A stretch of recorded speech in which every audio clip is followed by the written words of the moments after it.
celebration of Palm Sunday, the Church enters Holy Week.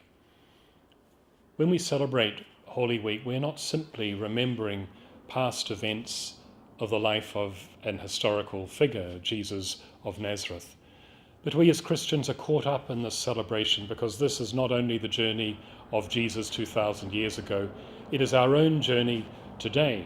It is the journey today that the resurrection of Jesus brings hope and new life to.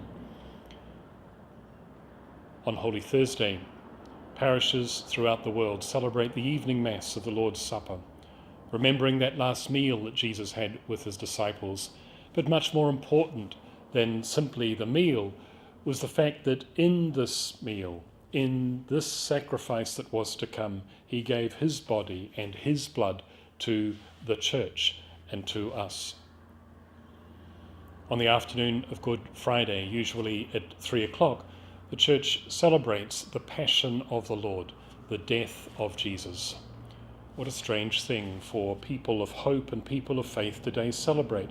Isn't it strange that on the walls of our rooms we have a crucifix with a dead figure, a dead man hanging on a cross? Why do we do this? We do this because this is the central symbol of our faith. Our greatest fear is death. We fear death, we run from death in all of its forms.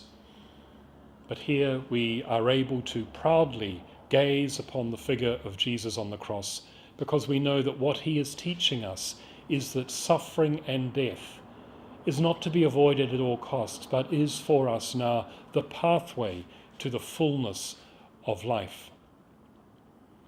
On Holy Saturday evening, we celebrate the resurrection of the Lord with the beautiful celebration of the Easter Vigil with its different parts. The ceremony of light, the liturgy of the word, the celebration of baptism and the Eucharist. And Easter Day is the great celebration of the Church, so great a day that we celebrate this Easter for 8 days in a row, the octave of Easter.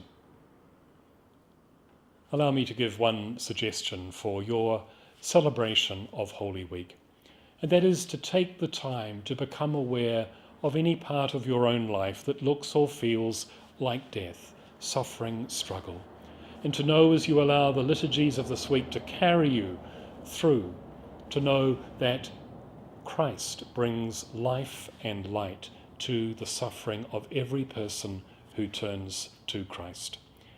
In the sacrament of reconciliation, we have the opportunity to allow the Lord to touch us in the midst of our woundedness, our weakness, and our sin. So take this opportunity in these days to go to the celebration of the sacrament of reconciliation, the sacrament of confession, where you, with shame, yes, with guilt, acknowledge your sin. But we do that so that we can hear the priest proclaim the prayer of Jesus, "Go, your sins are forgiven." We run from what we most need. In this week, let us face up to the reality of our lives, knowing that the life, the death, and the resurrection of Jesus brings meaning to every human life.